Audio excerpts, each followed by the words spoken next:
Syukur Tuhan pada pagi hari ini Tuhan, kami memulai kembali pelajaran kami Tuhan.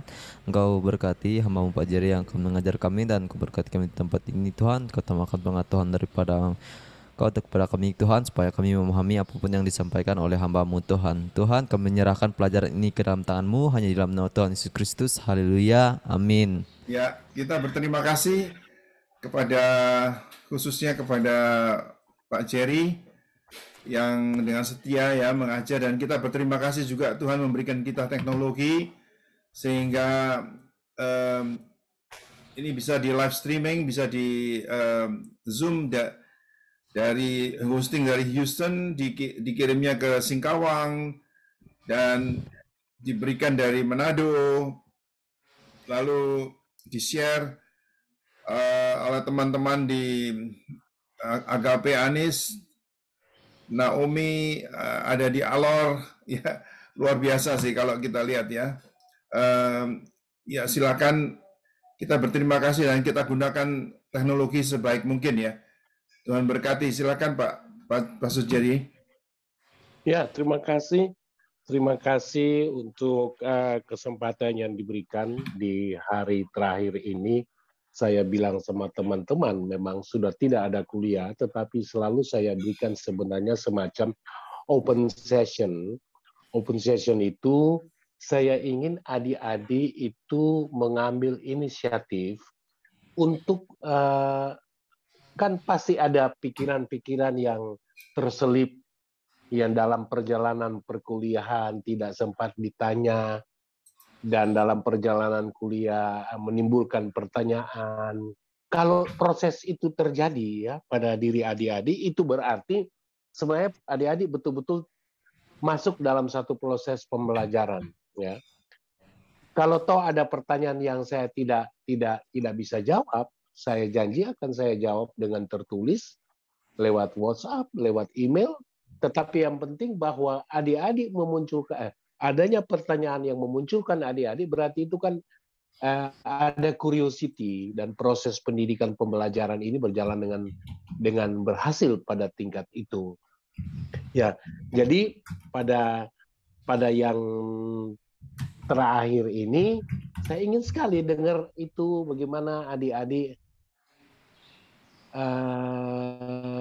mau menyampaikan sesuatu mengenai apa yang sudah dipelajari. Silakan.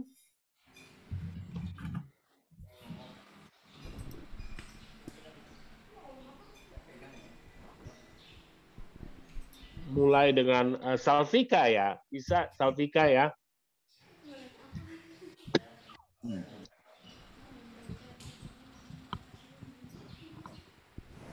Atau Joshua tuh yang di belakang, ada Daniel, ada Yuni, ada Daisy, ada Anis Agape. Ini semua saya berusaha untuk saya menghafal nama. Itu persoalannya. Kenapa saya suka begini? Karena saya ingin menghafal nama.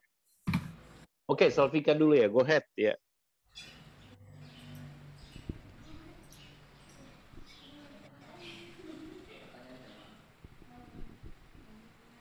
Mana suara Salvika ini?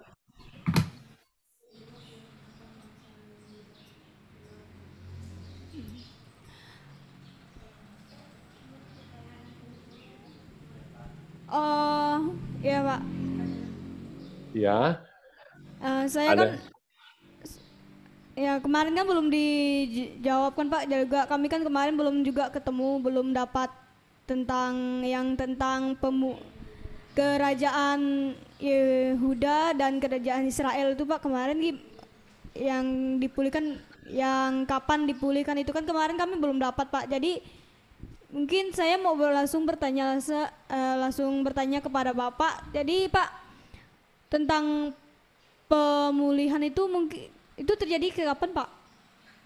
Itu justru menjadi pikiran saya, karena itu inti dari dimulai dari situ ya. Ini cerita ya, ini cerita bahwa bahasa Hebrew yang Hebrew sekarang ini itu Hebrew yang berkembang di dalam masa pembuangan. Luar biasa memang karya karya Tuhan itu luar biasa. Bahwa tidak menyangka kalau satu bangsa itu biasanya, ini asumsinya ya, satu bangsa itu diasingkan atau satu bangsa di bawah penaklukan ya, itu biasanya bangsa itu mengalami kehancuran sosial, sosiokultural, ya ekonomi pasti hancur, tapi bangsa ya, saya berbicara bangsa, mengalami kehancuran sosiokultural, kehancuran sosial maupun kehancuran budaya, ya. Tapi yang terjadi dengan kedua bangsa ini, ya satu bangsa sebenarnya, Israel Utara dan Israel. Israel Utara disebut Israel, Israel Selatan disebut Yehuda, ya. Satu ke Assyria, satu ke Babilonia. Itu ternyata di masa pembuangan mereka memang terjadi, di masa pembuangan mereka terjadi asimilasi, ya, terjadi asimilasi. Itu tidak bisa dipungkiri, ya. Namun hukum mereka pun di dalam proses pembuangan itu, mereka ada memang kelompok yang lalu mengidentifikasi menjadi bagian dari bangsa di mana mereka dibuang, tapi ada juga kelompok kebagian besar, ada juga kelompok yang memang betul-betul mempertahankan ya tradisi nenek moyang mereka. Ya.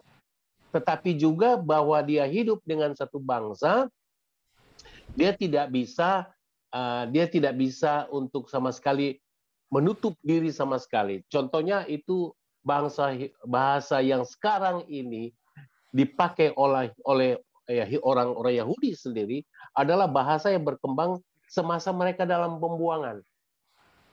Jadi jangan kaget. Ini memang banyak tulisan yang memang tidak banyak dibaca di sekolah-sekolah tertentu, tetapi juga kita harus berani melihat fakta-fakta yang ada, ya. Memang saya dari awal-awal saya tidak mengizinkan atau belum mengizinkan, jangan dulu baca buku-buku yang sifat liberal sebelum Anda sendiri kokoh di dalam pemahaman terhadap apa yang kita jalani sekarang.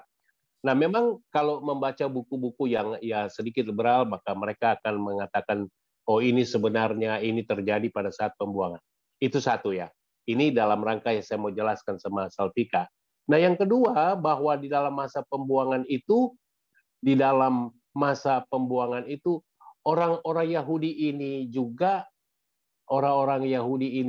melakukan adopsi terhadap kebudayaan tertentu yang kalau kita lihat dalam sejarah Ezra dan Nehemia, ya, sejarah Ezra dan Nehemia itu mereka berusaha membersihkan. Jadi ketika sudah dibuang dan mereka percaya sekali kenapa mereka dibuang, kenapa itu menimpa mereka percaya itu oleh karena Tuhan menghukum mereka. Mereka percaya itu. Ya. Baik yang utara maupun yang selatan, mereka percaya. Dan menyadari itu ketika mereka kembali yang dipelopori oleh Ezra dan Nehemia, maka dilakukanlah perubahan. Boleh dikatakan sebenarnya religious social reform, ya, reformasi keagamaan maupun reformasi sosial kehidupan, sehingga disitulah mulai akar, mulai root dari munculnya kelompok Farisi, kelompok Saduki, kelompok Eseni. Jadi justru dia mulai terbentuk akarnya pada saat reformasi itu, karena mereka tahu mereka dibuang itu ke Babilonia, mereka dibuang ke Assyria karena mereka tidak setia pada Tuhan. Nah, lalu setelah kembali dipelopori oleh Ezra dan Nehemia, mulai melakukan reformasi terhadap kehidupan keagamaan. Nah, kehidupan keagamaan itu reformasinya. Kehidupan keagamaan, dari situlah muncul akar-akar munculnya ini Farisi, Saduki, dan Eseni. Nah, saya memang sengaja itu menjadi pertanyaan, kenapa? Karena supaya adik-adik paling tidak keluar dari kelas ini, ya itu yang menjadi pemikiran adik-adik. Bahwa saya dibekali satu pertanyaan yang perlu untuk saya jawab sebelum saya bisa menjawabnya, maka saya harus tetap berpikir. Artinya itu oleh-oleh dari saya. Kalau sudah ada, dikirim ke WhatsApp ke saya, ya. Jadi kalau adik-adik pelajari betul ini bagaimana reformasi Nehemia, ini sudah memang masuki kelas yang lain, tetapi artinya karena ini masih dalam konteks perjanjian lama, karena ini masih dalam konteks perjanjian lama, maka lalu saya singgung tadi bahwa reformasi keagamaan yang dilakukan oleh Ezra dan Nehemia memunculkan akar-akar baru, Farisi, Saduki maupun Eseni, ya, dan ada tanda petik Silot, kelompok Silot itu sudah memasuki aspek-aspek politik, lalu terakhir muncullah apa yang disebut gerakan Yesus, ya. Jadi sebenarnya ada 5 gerakan dalam perjalanan sejarah kemari, ya, memasuki BCE, ya, bukan CE, ya, Common Era, yaitu sekarang Masehi. Oke. Jadi kalau ini dikatakan itu hadiah saya pada satu kelas, ini ya itu hadiah saya. Cari tahu sampai harus tahu, harus dapat di mana yang lebih dulu, atau tidak perlu tepat tahunnya, mana lebih dulu yang pulang ke tanah Israel, yang utara atau yang selatan. Ya. Jadi Salvika itu, ya. Saya ingin sekali itu kalian dapat itu. Oke, masih ada pertanyaan enggak?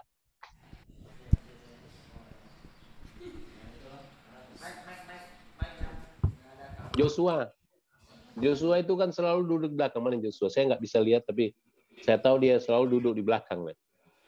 Iya, Pak. Nah, oke, bagaimana Joshua? Ada lagi? Ada. Gini, sekarang pertanyaan saya, apa yang Joshua dapat dari kelas ini? Kan ini juga semua evaluasi pada saya dan evaluasi buat seluruh program supaya apakah ini kelas ini benar-benar bermanfaat buat adik-adik. Jadi saya ingin juga terbuka dengan adik-adik. Bagaimana? Saya cuman bingung aja dengan ini yang di perjanjian lama ini kan tentang yang tentang kejahatan manusia itu ya Pak ya, yang ketika anak Allah menikah dengan manusia itu gimana itu Pak? Di bagian mana itu ya? Ini apakah ini terjemah apa interpretasi atau apa ya? Ini saya baca ayatnya Pak.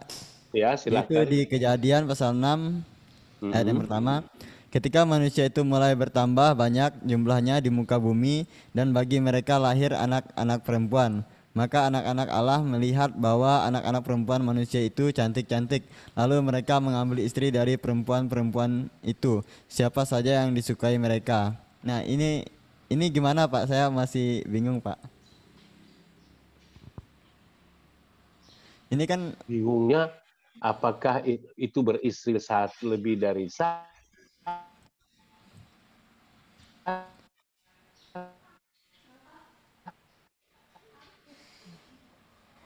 atau 2, itu yang dibingung Joshua. Ini kan apa namanya? Halo? Ini kan ada ya. Kedengaran suara kami Pak? Oh ya. Iya kedengaran, Ini ada hubungan dengan kitab itu. Kitab Henok itu kan Pak. Nah jadi apakah kitab Henok itu boleh kita pelajari Pak? Oke. Jadi nah, begini itu ya. Gimana? Jadi begini, ini ada informasi yang beredar ya, dan salah satunya kitab Henok ya, ada juga Injil Petrus ya. Ini sempat saya singgung pada saat kita membicarakan apokripa. Itu apokripa. Jadi kitab-kitab yang non kanonikal ya, Jadi seperti ada Injil Petrus ya, ini di Perjanjian Baru ya, ada Injil Petrus. Nah, Injil Petrus ini ya namanya Injil Petrus ya, tapi bukan Petrus yang menulis atau Lukas yang menulis, bukan. Itu hanya nama yang dipakai, makanya disebut pseudo ya, ya tidak asli, ya tidak asli. Dan yang kedua, ini yang harus saya berikan penekanan. Saya mungkin lupa menyebutkan pada waktu itu ketika berbicara soal non kanonik itu, saya lupa memberikan bahwa non kanonik itu atau yang buku-buku yang tidak masuk di dalam Alkitab sekarang bukan berarti itu kanonik, itu artinya menciptakan Alkitab yang resmi, bukan. Sebenarnya kalau diteliti kanonik itu hanya mendaftar mana buku-buku yang menurut standar tertentu memang dia berisikan firman Tuhan. Itu intinya saja ya firman Tuhan. Ya. Nah, memang lalu dengan demikian ini lalu dipakai oleh kelompok lain menyerang, wah itu Alkitabnya kitab suci orang Kristen itu sudah rusak. Ya sudah ditentukan oleh manusia. Enggak begitu. Justru kita punya Alkitab adalah Alkitab yang kita percayai, ditulis dalam inspirasi rohani, ditulis dalam inspirasi ilahi, dan ditulis dalam divine inspiration, artinya bukan dia ditulis oleh manusia dalam arti hanya manusia sendiri yang suka menulis, enggak. Kalau itu ditulis oleh manusia sepintar apapun, maka akan terjadi Alkitab itu sebenarnya bertentangan dengan dia punya nilai-nilai kepatuhan kepada Tuhan. Akan kelihatan.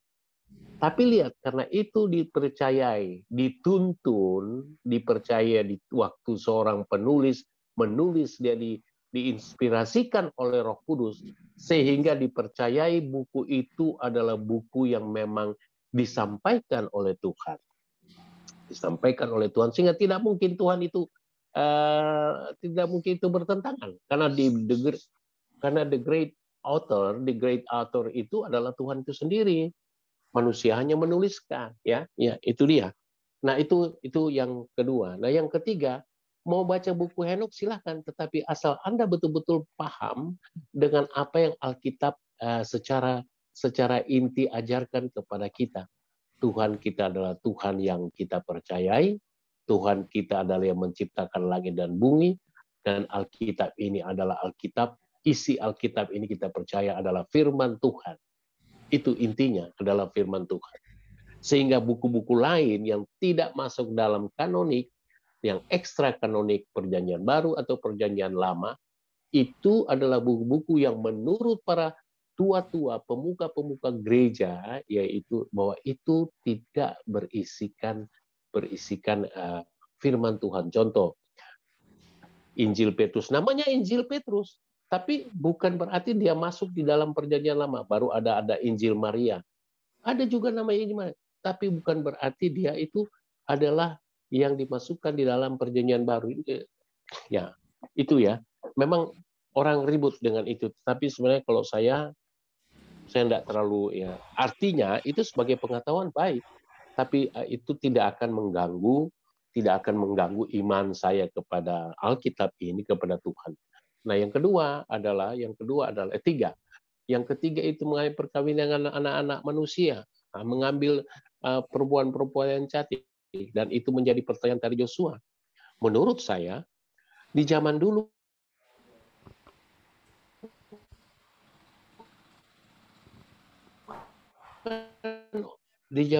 itu mana ini anak-anak Adam dan Hawa ini boleh berpunya keturunan, sementara kita cuma tahu ada Adam dan Hawa. Begini, Alkitab itu yang tertulis adalah sebenarnya menceritakan karya bagaimana Tuhan menciptakan langit dan bumi termasuk manusia. Dan makanya dia itu lebih memusatkan bagaimana karya Tuhan pada bumi, bagaimana karya Tuhan pada manusia, dan kemudian manusia itu dia mempunyai anak,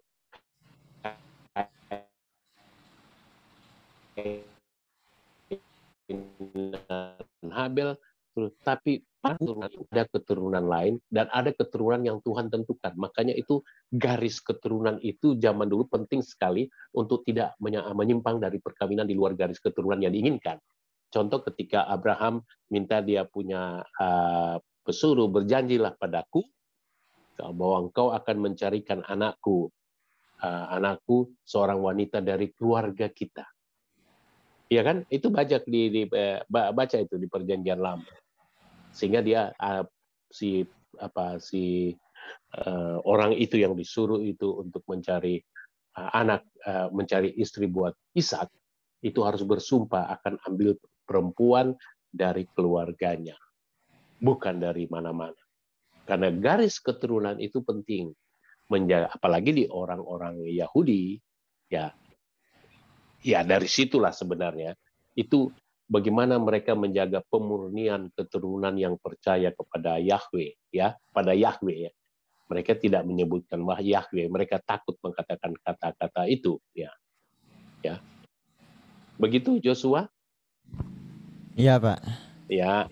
Ada lagi mana ini siapa? Yuni hadir nggak? Yuni. Hadir, Pak. Ya. Oke, Yuni, ada sesuatu?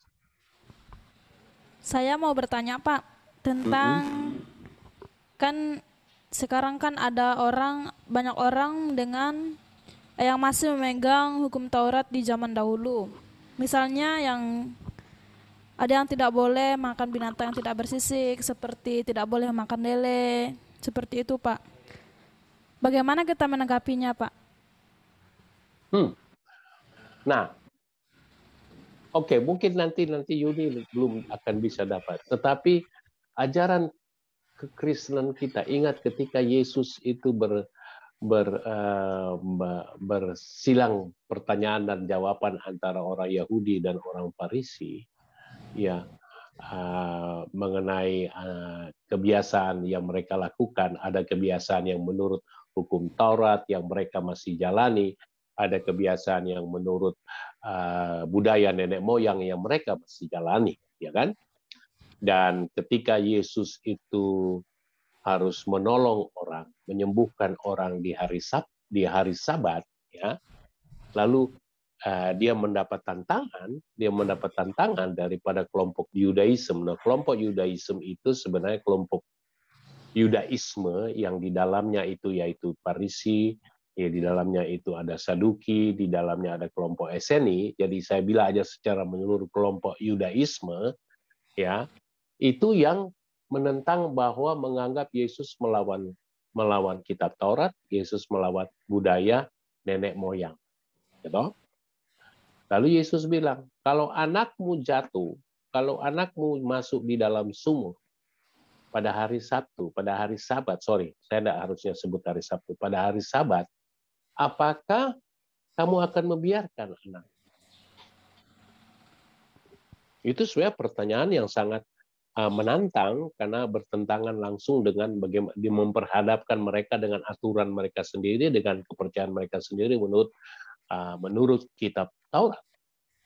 Itu ya kan, jadi artinya bahwa mengenai hari Sabat, mengenai makanan pun itu pada Petrus Tuhan kasih penglihatan. Di satu ketika dia berada di sebuah rumah, ya Tuhan kasih penglihatan dan suruh memakan semua makanan yang ada.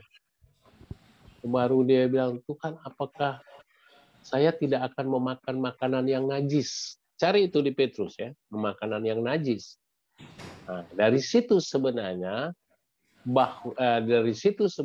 yang mau diperlihatkan kepada kita, yang najis itu oleh karena hukum Taurat. Itu ya, yang najis itu adalah hukum Taurat. Yang membuat itu jadi najis oleh karena hukum Taurat, hukum kebiasaan nenek moyang mereka anut, tapi juga dengan adanya Yesus Kristus, dia sudah menggenapi semua. Dia sudah menggenapi semua. Yang tadinya menjadi aturan, ya, sudah disempurnakan kepatuhan itu di dalam Yesus Kristus melalui kematiannya dia. Jadi kematiannya dia dianggap menebus seluruh dosa manusia. Sehingga dulu ini kan manusia harus mencari keselamatan dengan kekuatannya sendiri. Korban, persembahan, harus memberikan ini, itu tuh banyak. Nah, dengan Yesus Kristus hari di bumi, korban persembahan yang terakhir itu adalah Yesus Kristus. Kenapa ada korban persembahan? Untuk menghapus dosa-dosa manusia dan dosa para imam juga pada saat itu. Jadi kurban bakaran pada saat itu juga sebenarnya dimaksudkan tidak hanya untuk orang Yahudi, orang Israel, tetapi juga untuk imam sendiri supaya dosa-dosanya itu diampuni. Nah, Yesus telah menyempurnakan itu dalam kematian dan akhirnya kebangkitannya. Sehingga kita tidak lagi patuh pada peraturan-peraturan itu, hanya pada hukum yang Yesus tinggalkan, kasih. Itu hukum itu yang pertama. Kasih kepada Tuhan dengan segala akal, budi, dan iman kita, dan kasih kepada manusia. Dan dia bilang, itulah hukum yang tertinggi dan terutama. Karena ke-10 aturan di dalam kitab Taurat itu ada di dalam itu. Ada di dalam 2 hukum itu. Nah, mana ini? Daniel. Coba dijelaskan, kok bisa itu dikatakan ke-10 hukum Taurat itu berada di dalam 2 hukum itu yang dikatakan oleh Yesus.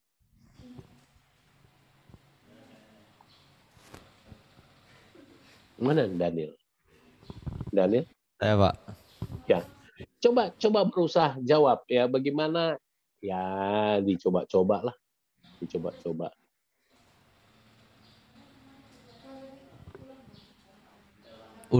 Ulang lagi Pak pertanyaannya Pak. Gimana Pak? Kenapa Yesus bilang di dalam 2 hukum tadi yang terutama, yang tertinggi dan yang terutama, pemenuhan adalah pemenuhan dari 10 kitab Taurat. Aturan Taurat. Ada 10 kan aturan Taurat? Jangan Ya, Pak. membunuh, jangan ini, jangan berzina, jangan saksi dusta, segala macam. Jangan. Nah, Yesus bilang 10 hukum Taurat itu ada di dalam 2 hukum yang Yesus katakan tadi. Bagaimana itu? Apa maksudnya? Maksudnya itu kita harus saling mengasihi Pak di antara semua bangsa. Ada yang lain?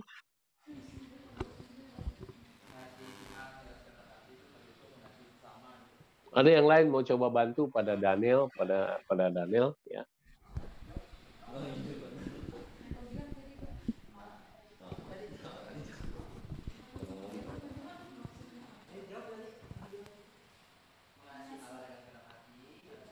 Oke, jadi begini ya. Jadi begini. Kalau diamati dari 10 kitab Taurat itu, ya toh? 10 kitab Taurat itu. Boleh adik-adik buka, ya. Boleh adik-adik buka, ya. Ada 2 peraturan ada 2 dari 10 kitab Taurat itu sebenarnya hanya 2 hal. Jangan berbuat salah terhadap Tuhan. Oh, itu yang kita sebut dosa. Jangan berbuat dosa kepada Tuhan. Dan jangan berbuat salah kepada manusia. Artinya jangan berbuat yang tidak benar kepada manusia. Dengan kata lain, seluruh aturan 10 Taurat itu, ya, hukum Taurat itu adalah kasihilah Allah Tuhanmu dengan segenap akal budimu. Kasihilah sesama manusia. Oleh sebab itu Yesus bilang seluruh hukum Taurat ada di dalam 2 hukum yang itu yang disebutkan tadi. Nah, itu hukum kita sekarang. Itu hukum yang Yesus tinggalkan buat kita dan yang kita pakai dan hidup sampai saat ini sebagai orang Kristen. Dan di dalam situ termasuk bahwa kita tidak lagi mengikuti aturan-aturan aturan-aturan perjanjian lama yang di dalamnya ada hukum Taurat, karena Tuhan itu sudah dipenuhi di dalam Yesus Kristus. Karena kalau kita masih melaksanakan sebagai hal-hal yang dikatakan dalam kitab Taurat, kita berarti masih belum menerima kematian dan kebangkitan Yesus Kristus yang telah menghapus segala hukum-hukum itu. Tapi di bahasanya dia bukan menghapus, menyempurnakan. Aku datang bukan untuk meniadakan hukum-hukum itu. Aku datang untuk menyempurnakan. Begitu ya. Nah, oke. Jadi satu lagi saya kasih, mana ini Anis dan Agape nih, mana? Naomi, coba Naomi. Naomi. Iya, Pak. Saya suka dengar ada yang ingin Naomi sampaikan ya. Yang ingin Naomi sampaikan.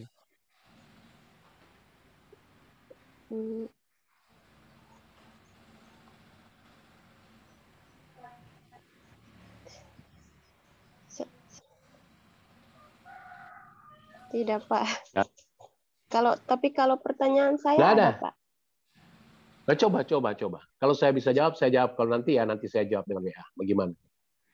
Pertanyaan saya mengenai di bacaan Imamat 3 Ya. ayat 17b. Itu saya pernah baca dan itu saya kurang mengerti. Saya baca ya, Pak.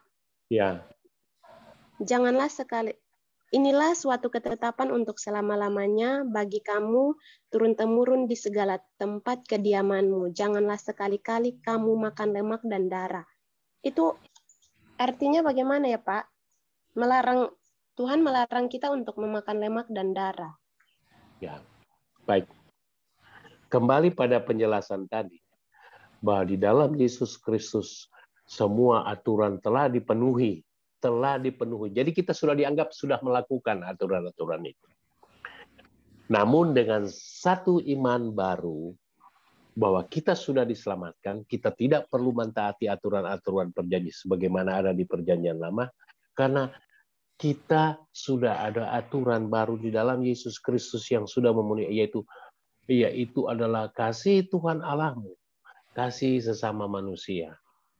Itu kalau tidak salah itu dari 10 hukum Taurat itu dipecah menjadi, mungkin kalau saya salah nanti dikoreksi, dipecah menjadi 300 sekian peraturan kecil-kecil orang Yahudi. 300 atau 600 saya lupa.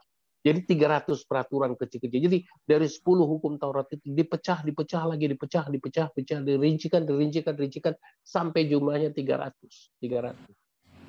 Karena saya ada lihat literatur yang berbeda, tapi saya lebih pakai aja 300 ya. Pakai 300. Artinya yang saya mau katakan bahwa begitu banyak aturan dari 10 hukum Taurat yang dipecah itu, dan hukum itu bersumber pada 10 hukum Taurat itu, dan menurut mereka kita harus patuhi ke sekian ratus peraturan baru kita masuk surga, baru kita selamat. Yesus itu sudah menyempurnakan. Itulah sebabnya selalu dia katakan, hukum tidak menyelamatkan manusia, tapi kasih kepada Tuhan dan kasih kepada manusia itu yang menyelamatkan kamu.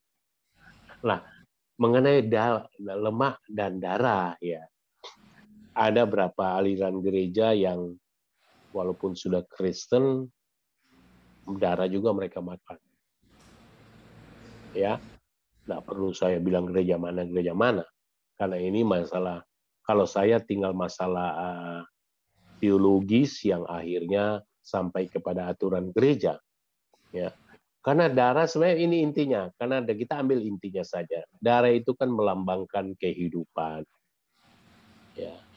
Sehingga lalu apa yang dibilang dalam imamat itu, janganlah engkau makan lemak dan darah. Karena itu darah adalah kehidupan itu diberikan oleh Tuhan. Mau dia manusia atau juga binatang. Sebab itu dilarang keras dalam hukum Taurat. ya. Tetapi gereja-gereja tertentu juga, dan sebenarnya itu juga di dalam gereja yang saya yakini sekarang adalah darah itu masalah kehidupan. Sehingga kita memilih untuk tidak dululah makan darah, ya kan cuma nunda begitu aja, ya, tidak makan darah. Itu yang, tetapi hukum yang tadinya hukum di imamat itu, yaitu itu sudah dipenuhi oleh Yesus Kristus. Cuma lebih baik kita tidak makan itu. Ya, lebih baik. Itu ya, karena gereja saya juga, ya, kita coba lihat saksi Jehovah ya. Saksi Jehovah itu, Jehovah Witnesses, itu di Amerika itu kan bukan banyak menimbulkan masalah hukum, tapi persoalan mereka lalu sampai di pengadilan. Seperti blood transfusion, itu kan mereka tidak boleh memberi dan tidak boleh menerima. Karena darah itu adalah kudus. Dan kudus itu adalah dari individu persona tertentu yang tidak boleh dicampur baurkan dengan darah lain.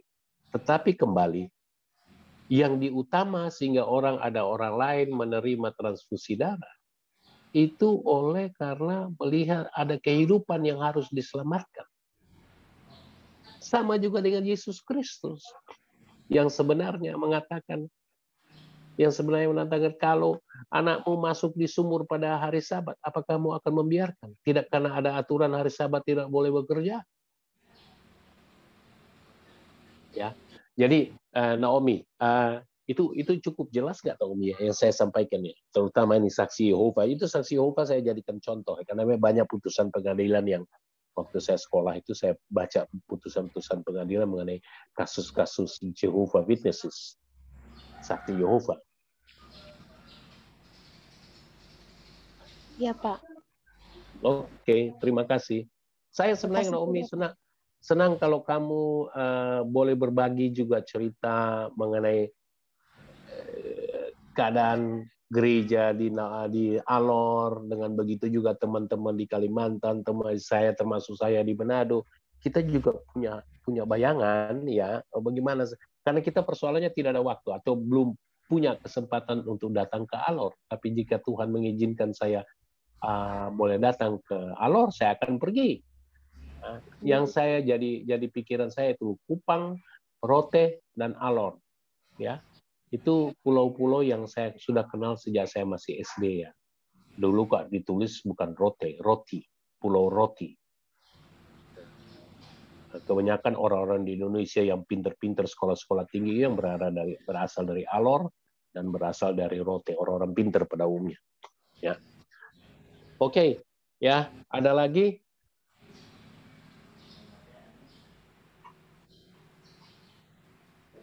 Nah, kalau sudah tidak ada, ya, saya ingin kembalikan kepada Pastor David, ya. Semoga kelas ini bermanfaat juga buat banyak orang, dan terutama adalah sama seperti dosen saya bilang dulu waktu saya kuliah di Satya Wacana. Buat apa kamu pinter di kelas, tapi lalu kamu di masyarakat tidak bisa buat apa-apa? Buat apa kita tahu ini yang kita pelajari semua, tapi lalu kita tidak melayani Kristus di masyarakat? Itu intinya. Semua diberikan kepada adik-adik supaya kita punya modal, kita punya pemahaman. Sehingga ketika kita lakukan pelayanan, mau di pedesaan, mau di pegunungan, mau di perkotaan, kita sudah punya relatif bekal untuk menyampaikan kerajaan Allah. Ya, kalau di dalam bahasa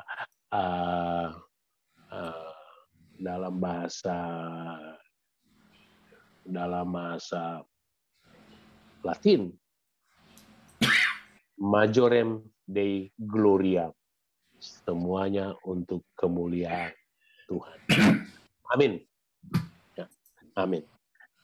Terima kasih Pak Brother Jerry. Terima kasih. Ya, benar-benar itu tadi pesan. Jadi kita itu belajar, tapi kita belajar supaya itu bisa berguna di dalam pelayanan kita membantu memberitakan firman Tuhan dan bisa melakukan analisa-analisa sehingga kita tidak menyesatkan domba-domba kita. Itu penting sekali. Dan kita berterima kasih bahwa saat ini sudah ada berapa ya? Kira-kira saat ini ada 563 khotbah-khotbah dan